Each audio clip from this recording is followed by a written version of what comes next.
ॐ भूर्भुवः स्वः तत्सवितुर्वरेण्यं भर्गो देवस्य धीमहि धियो यो नः प्रचोदयात्। ॐ चैतन्यं शाश्वतं शान्तं व्योमातीतं निरञ्जनं नादबिन्दुसमानीतं तस्मै श्रीगुरुवे नमः।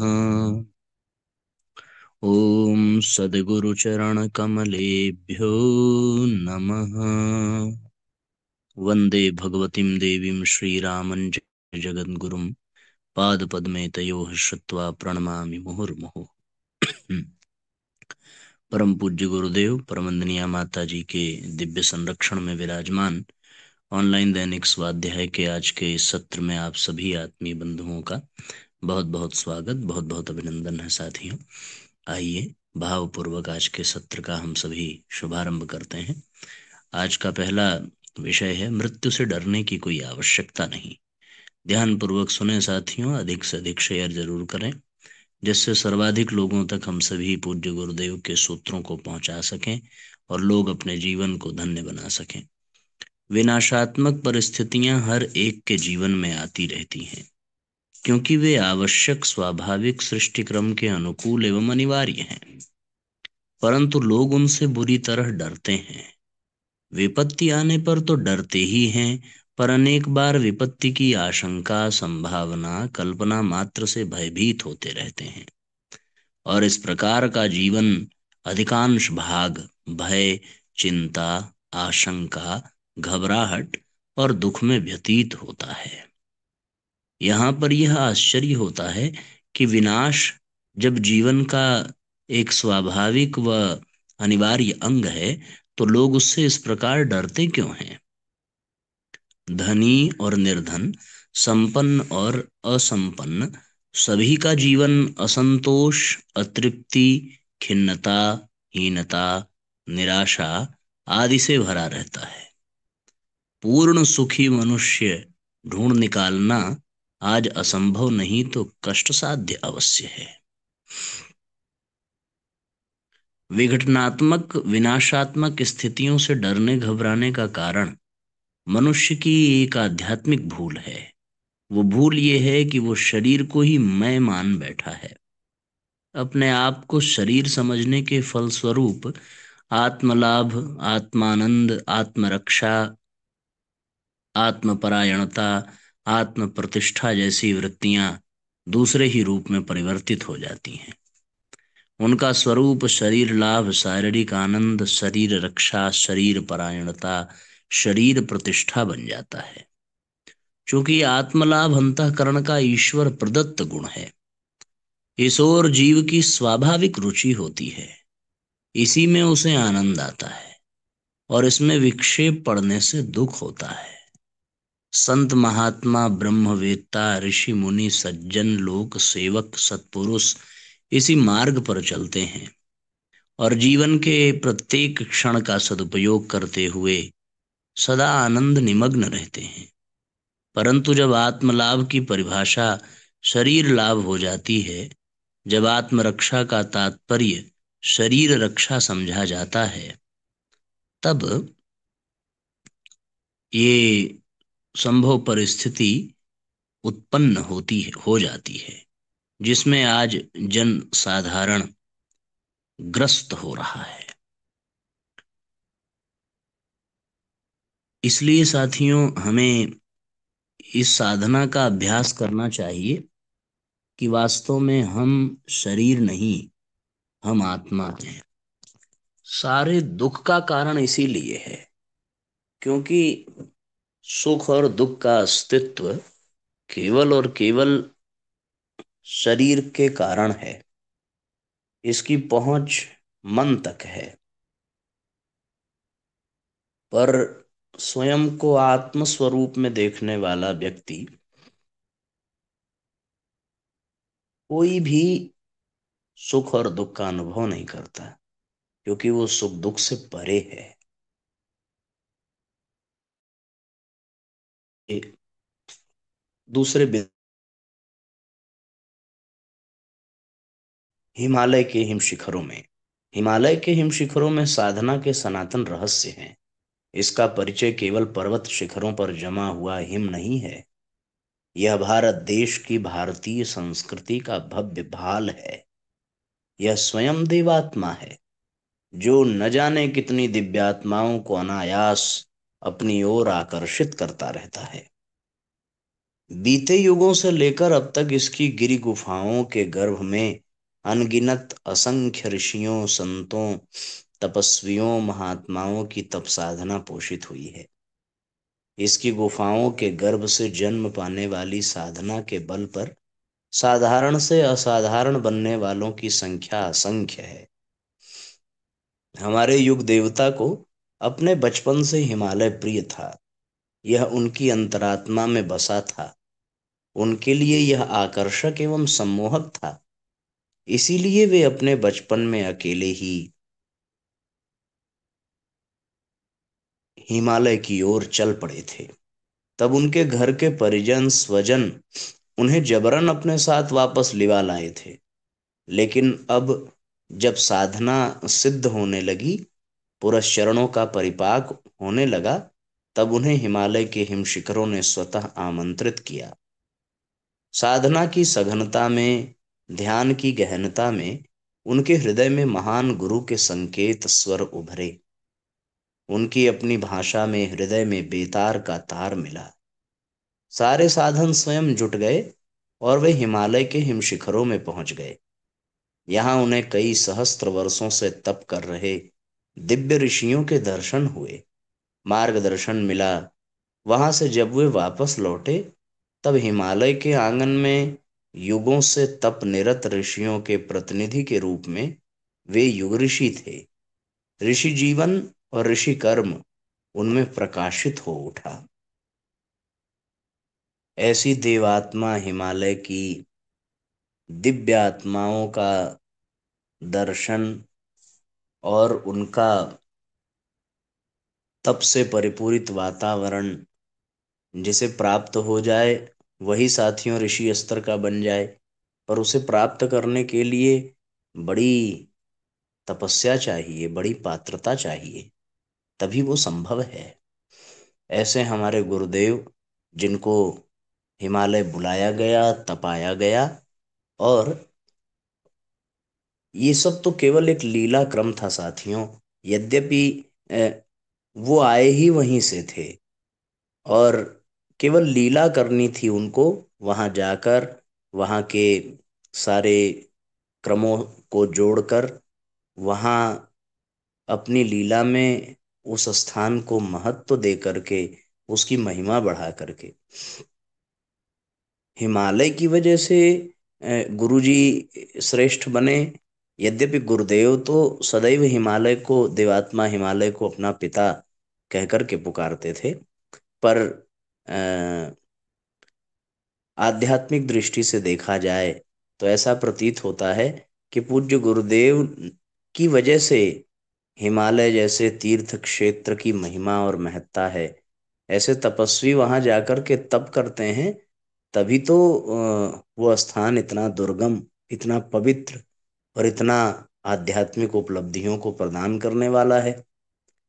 तो ये लीला मात्र है गुरुदेव का वहां जाना, उस स्थान को श्रेय देना। बिना गए भी वो ऐसे हैं कि उन्हें वहां जाने की आवश्यकता नहीं थी। अगला क्रम है साथियों, ईश्वर की अनुभूति का विधान।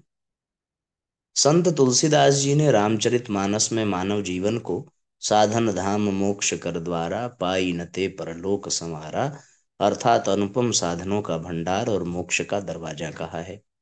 मनुष्य के अतिरिक्त और कोई प्राणी चित्र विचित्र संसाधनों का सृजन और उपयोग करने की कुशलता कहाँ विकसित कर पाता है। रहने के लिए पर्णकुटी से लेकर महल और अट्टालिकाओं की संरचना उसी ने विकसित की।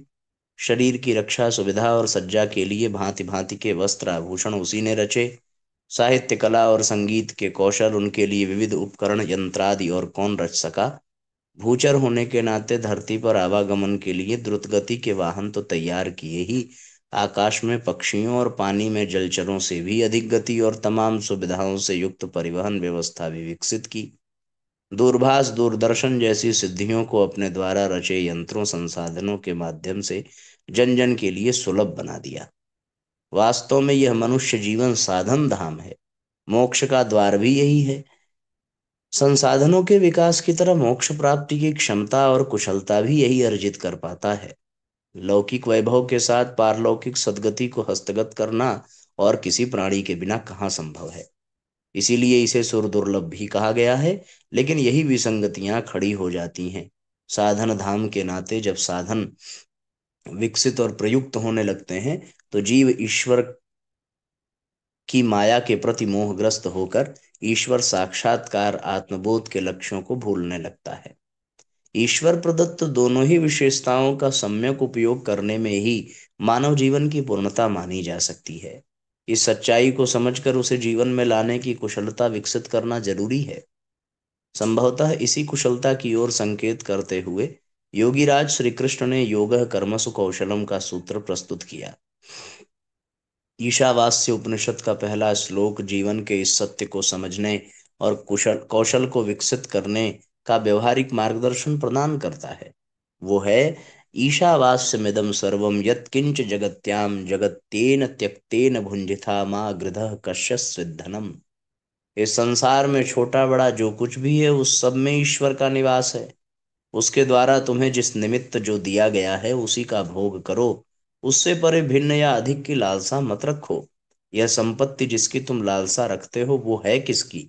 उपनिषद के इन सूत्रों पर क्रमशः समीक्षात्मक चिंतन किया जाए तो जीवन की उक्त दोनों विशेषताओं का सदुपयोग करने की कुशलता विकसित की जा सकती है।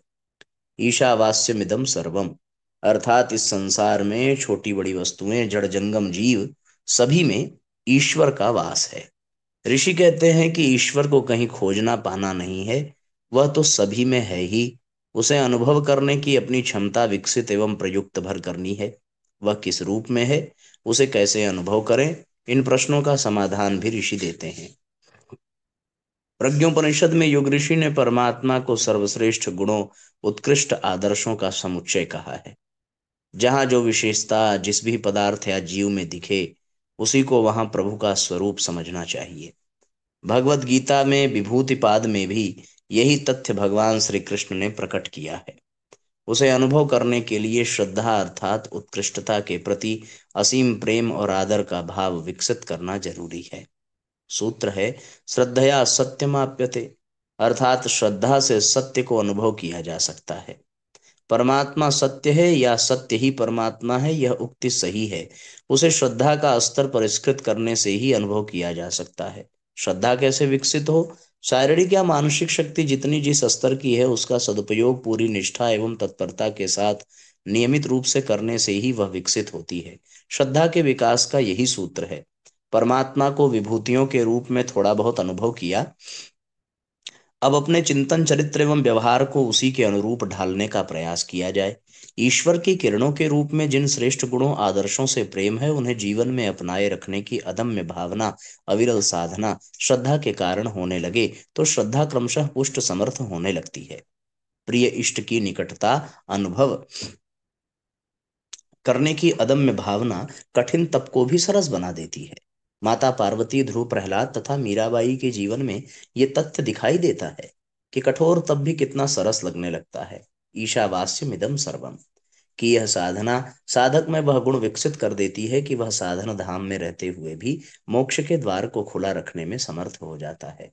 तेन त्यक्तेन भुंजी था का मर्म है कि इस परमात्मा ने हमारे लिए जितना दिया है, अर्थात उपभोग की जितनी छूट दी है उतना ही भोग करो। छूट कितनी है?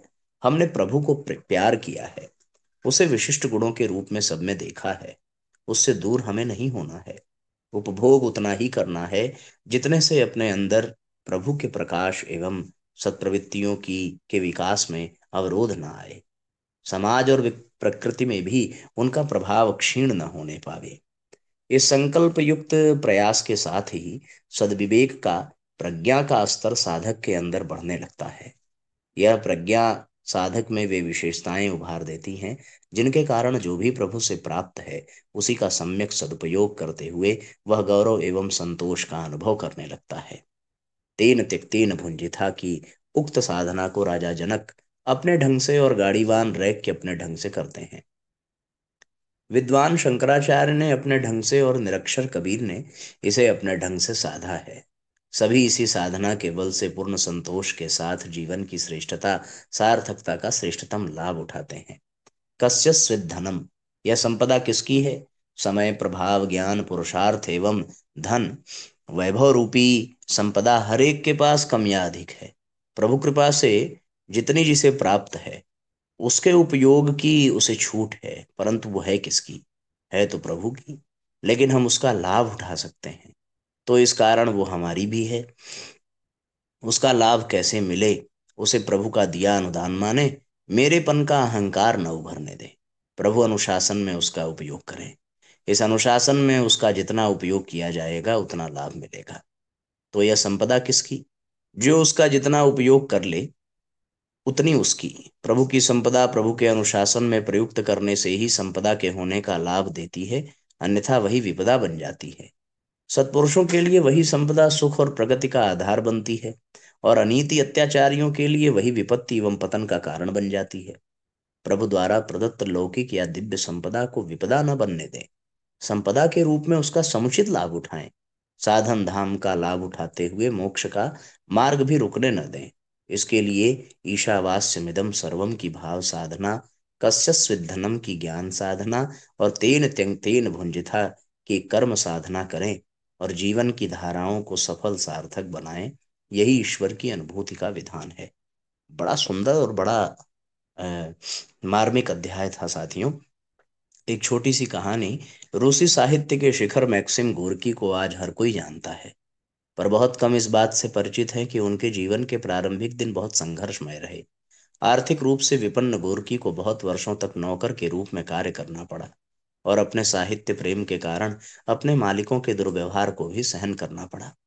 अपनी आर्थिक स्थिति से तंग आकर एक दिन उन्होंने स्वयं को गोली मार ली, पर गोली दिल में न लगकर फेफड़े में लगी और उनका जीवन बच गया। इन्हीं कष्टमय दिनों में उन्होंने अपनी पहली पुस्तक लिखी और उसके प्रकाशित होते ही वे एक सुविख्यात लेखक के रूप में प्रतिष्ठित हो गए। बाद में अपने कठिन दिनों को याद करते हुए गोर्की ने एक बार कहा, जब तक आदमी काम को कर्तव्य समझकर करता है उसका जीवन गुलाम का होता है, पर जिस दिन वो उस काम को अपना कर करता है उस दिन उसके जीवन में सुख और आनंद की शुरुआत होती है। जीवन में सुखी रहने का ये छोटा सा सूत्र कई मायनों में बेशकीमती है। केवल कर्तव्य समझ करके लुंज पुंज होकर के और बहुत अ, दुखी होकर के मजबूरी में किसी भी कार्य को करेंगे तो गुलामी ही फील होगी ना। अनुभव होगी कि किसी की नौकरी कर रहे हैं मजबूरी में, और उसी काम को अपना करके कि ये काम भगवान के लिए, इतना उसमें प्रेम का भाव हो, समर्पण का भाव हो, तो बहुत आनंद आ जाता है। साथियों, आज का अध्याय बस इतने इतने देर का ही, क्योंकि आप सब को जानकारी है ही, आज विराट दीप यज्ञ का कार्यक्रम है, वो भी लाइव चलेगा। पर जिनको स्वाध्याय ही आवश्यक है, वो स्वाध्याय से प्रेम है, उनके लिए ये इतना हमने रिकॉर्ड कर लिया है। आप स्वाध्याय भी कर सकते हैं। और आज मंच से आदरणीय शेफाली पंड्या जी का विशेष उद्बोधन विराट दीपिका का लाइव प्रसारण होगा। आप उसमें भी अधिक से अधिक जुड़ें और दूसरों को खूब शेयर करें और दूसरों को प्रेरित करें। सबको प्रणाम, धन्यवाद। सबका मंगल हो। शुभ रात्रि।